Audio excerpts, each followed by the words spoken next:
6 ans dans un mouvement de âme. Après tout ça, il vient m'asseoir à la maison. Pendant combien d'années je ne travaille pas, j'ai une famille à nourrir. Si quelqu'un vient me voir et qui me propose quelque chose, il va le faire. Aujourd'hui là, moi je te jure, si on me donne bon mot là, mais n'importe quel jour, pourquoi on me donne 5 millions, je le fais aujourd'hui. Puisqu'aujourd'hui là, je n'ai rien à foutre.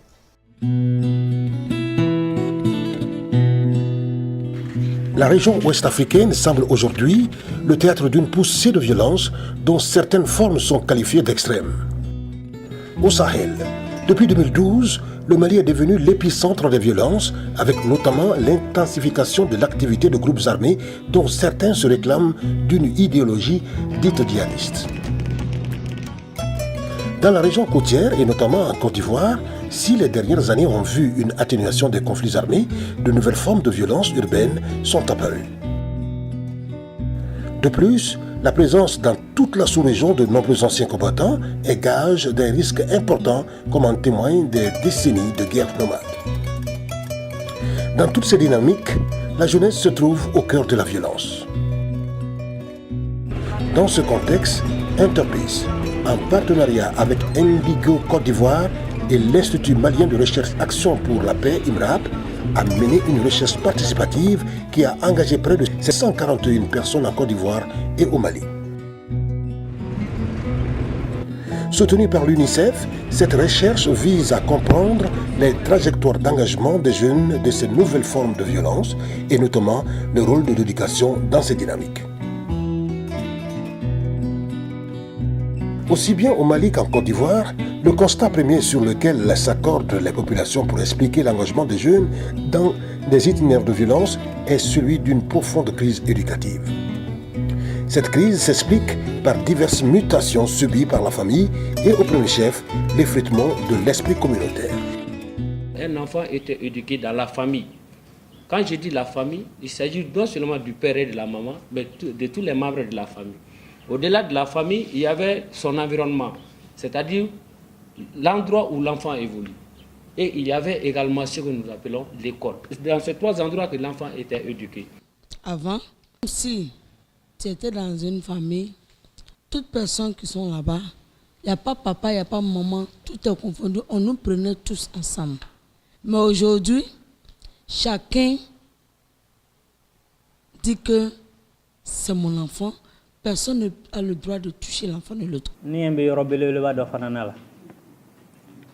Oye munye la mo keli fangelema ka dena mo fangelema oye gele abado e la mo kono c'est comme si ça den do ga wolo abe bade dron bolo parce que furuma ke folon o den no mba e souvent abe to bade bolo banyere dem seniye alemi den wolo masa ube nye kwala ube kuma be wa faron ha mabula kadaka e minge otanga dambi.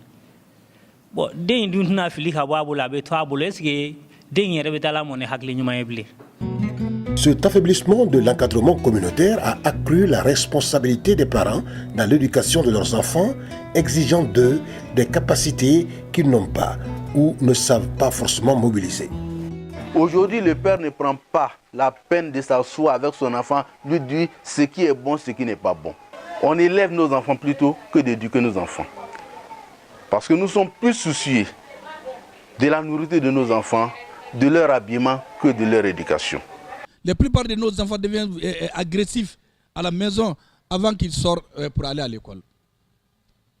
Avec ce comportement à la maison, déjà, on sort, on va à l'école. Il va exporter ce qu'il a appris à la maison. Cela va s'ajouter à ceux qui sont dehors. C'est-à-dire le somo qui abandonne ses malades.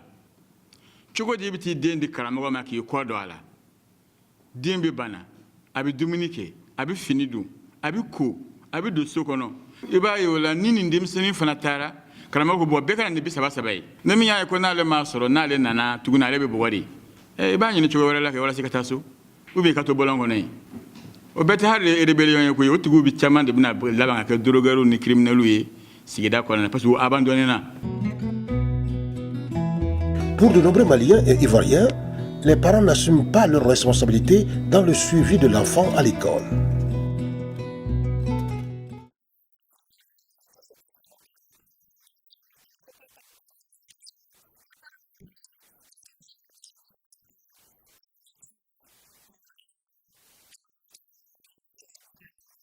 La plupart des parents, des fois, ils pensent que aller déposer leurs enfants dans un centre de métier, c'est la pouponnière. Lorsque eux-mêmes ne peuvent plus éduquer l'enfant, ce sont ces enfants-là qu'ils viennent nous donner. Quand les gens disent que les parents ont démissionné, aucun parent n'a démissionné. Le parent, il est contraint de laisser certaines tâches éducatives. Comme on a dit, tout le monde connaît ses droits maintenant. On a dit aux enfants, on a dit à tout le monde les droits. Maintenant, à force que hake suya doto demsen bulu, ka demsen to ayre ma. Est-ce que abenya? Parce que kalawara la dente bu kare kon. Dente korofo yoro si ani nyamunti ke dena. A droit do denga kati e convoqué. Même hal yoro do lay bolodi. Ce déficit d'implication des parents dans l'éducation des jeunes se répercute également au niveau de l'école, alors que cette institution est elle-même confrontée à une profonde crise de l'autorité du maître. Nous, on reçoit l'enfant avec une éducation à 7 ans. Et nous sommes censés véritablement compléter l'éducation de l'enfant parce que l'enfant passe plus de temps à l'école qu'à la maison. C'est vrai que nous faisons tout. Nous les enseignants, nous faisons tout pour que ces enseignés-là véritablement soient au mieux formés et une bonne éducation. Mais malheureusement, on passe plus de temps dans la formation que l'éducation. Nous, à l'école primaire, on avait un maître, on appelait fesse mollet. Il tape pas sur la tête. T'es mollet, puis tu as la fesse là, c'est ça, il chicote. Tu n'apprends pas tes leçons, il va te chicoter. Donc tu es obligé d'apprendre. C'était pour notre réussite. Aujourd'hui, tu touches à un enfant, le parent vient t'arrêter. Pourquoi tu as touché à mon enfant? Alors que c'est toi qui es l'éducateur. Tu sais pourquoi tu as utilisé la chicotte. Tu sais pourquoi tu l'as grondé à ce niveau. Tu sais pourquoi. C'est toi qui l'inculques l'éducation. Ce que tu lui as donné, c'est ce que tu mets en application pour qu'il prenne un bon chemin. Mais les parents aujourd'hui ont démissionné. C'est un bon débarras. Aujourd'hui, c'est comme ça. On prend les enfants, on vient jeter sur nous. Et puis maintenant, quand il faut quelque chose, tu veux lui mettre sur le droit chemin, les parents viennent se plaindre. Et puis on veut que ces enfants soient bien éduqués. Tiens, le halis la mia siraka. Ati beka moko bo fo kata joki. Mais ka fo demsen te buko. Oye ko jugu bade. Moko do be ni ya tigiladi abiso. Do be ni ya bagabaga abiso. Do be ni ma buko ere atiso. Donc mɔgɔ min bɛ n'i ma bugɔ a tɛ sɔn n'i ka maa ladita bɛnna ale ma i ka taa la ale tɛ se ka yɛlɛma cogo si de la. Aujourd'hui, ça fait que l'élève ne respecte plus l'enseignant. Il peut frapper l'enseignant, il n'y a pas de sanction. C'est un faux problème. Dire qu'on a supprimé le châtiment corporel, non, c'est un faux problème. Parce que les maîtres sont des êtres humains. Hein? Il y a des façons intelligentes. Il s'agit de corriger l'enfant. Il s'agit de manier la récompense et la répression. Toute l'éducation ne se fait pas à l'école. Il y a une éducation avant l'école, qui est la famille. Il y a une éducation après l'école, qui est la rue, qui est la société. C'est sur ce plan-là que le bas blesse, quoi. Donc l'éducation que le maître donne est vite battue en brèche. Ah oui, quand le maître invite ses élèves à la rigueur, à la précision, à l'honnêteté, alors que ce sont les plus grands voleurs qui sont les mieux admirés, qui sont les plus vus dans la société, mais le discours du maître, il va où? Il va où? Il change quoi? Rien. Au contraire, il fait rire, quoi. Il fait rire. Ainsi, la famille, l'école et la communauté sont dans l'incapacité de fournir aux jeunes l'encadrement et les modèles de réussite dont ils ont besoin. Certains de ces jeunes iront donc chercher leur réponse au sein de groupes dits alternatifs. L'homme a besoin d'un modèle. Or, le milieu qui l'offre le modèle, c'est la société en général. C'est-à-dire, moi qui suis un enfant à la maison, quand on me dit écoute papa, je me sens obligé à être quelqu'un qu'on rabaisse. Je suis trop petit. Mais je ne trouve pas quelqu'un qui se fait petit devant moi. Au moins, quand je sors dans la société, le jeune qui me dit volons ou bien tuons pour avoir l'argent, il tue et il a l'argent. C'est un modèle. Ce qu'il dit là, il fait. Donc, quand il me dit ça, je peux le faire également. Un brouteur, il allait dans le cyber, là, il a tapé, il a eu l'argent, c'est concret. Mais moi, qu'est-ce que j'ai de concret?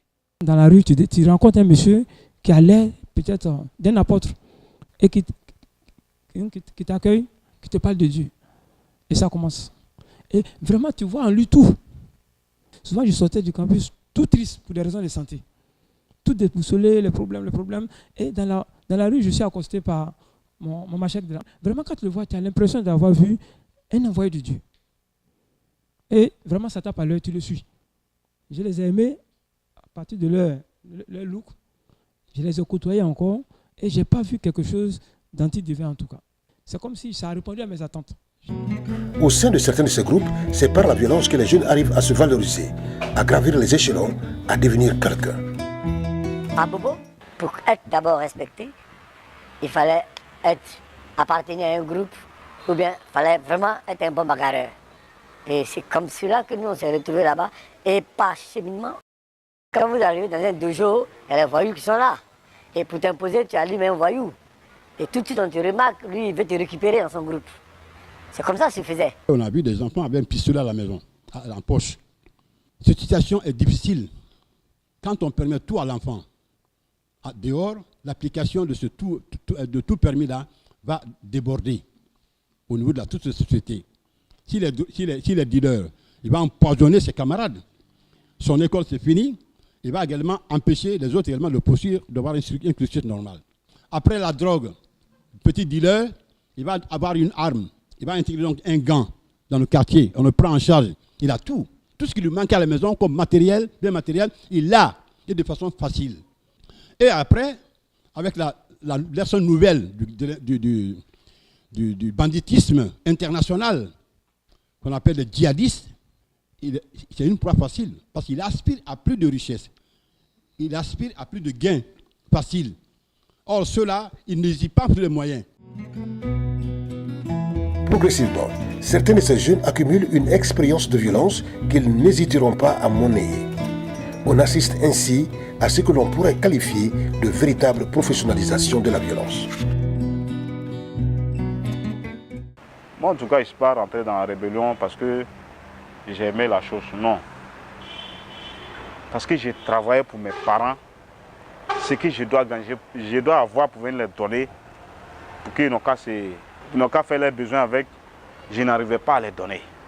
I bɛ taa gari la sisan i bɛ taa sɔrɔ denmisɛnnin dɔw bɛ u kun dɔ dama tɛ tɛmɛ nin kan nɛgɛ barani min k'u bolo olu ye telefɔni so ninnu ni fɛngɛw ye mɔgɔw bɛ gari kunna somɔgɔ yɛrɛ taara a t'a ka dugu dɔn a bɛ bɔ yɔrɔ min a t'a dɔn a b'a fɔ dɔrɔn k'ale nana di kalan na bɔn n'i nana marifa juru la sisan komi 100 d'i ma n bɛ 140 d'i ma marifa filɛ nin ye an ka taa nin yɔrɔ in na a bɛ t'i kɔ. Mɛ misali dɔ wɛrɛ fɔ maliyɛn den dɔ bɛ yen n y'a ye ɲɔgɔn ye Côte d'Ivoire ɲini a bɛ san 22 la sisan mɛ a taara don rebellion na a san 18 sigida la dimi min donna ale ba la olu ka hakɛ min tarakira u yɛrɛ ɲinɛma u fa tɛ yen o y'ale nin tɔɔrɔ a taara don rebellion na Côte d'Ivoire rebellion bannen mun nana sisan nafoloko de nana Mali rebellion daminɛni a bɛɛ tɛ malidenw ye dɛ a yɛrɛ da u y'ale bila k'ale kɛ ale tun bɛna nafolotigi dɔ ale bɛ ka nafolotigi dɔ de ka so garde ale ka ɲalaɲini tun ye mun ye sa o ye nafolo ɲini yɛrɛ de ye rebellion kɔnɔ a ka laɲini de ye joko ni jalakiko ye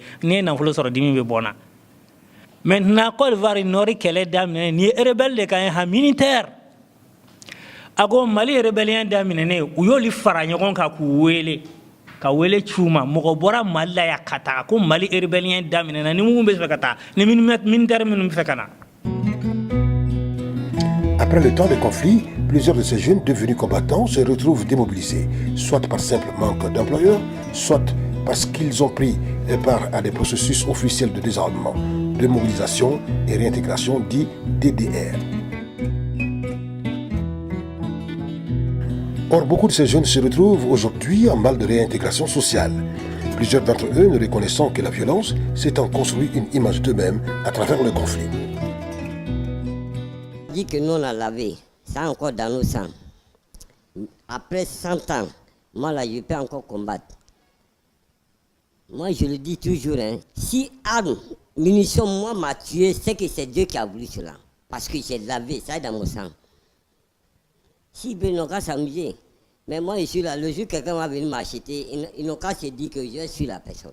Quelqu'un qui est désespéré, il a fait toutes les guerres. Et je retrouve sans aucune possibilité de sortir pour lui. Ils sont habitués au mercenariat. Quelqu'un qui ne connaît que les armes, vous le relâchez dans la rue. Qu'est-ce qu'il devient?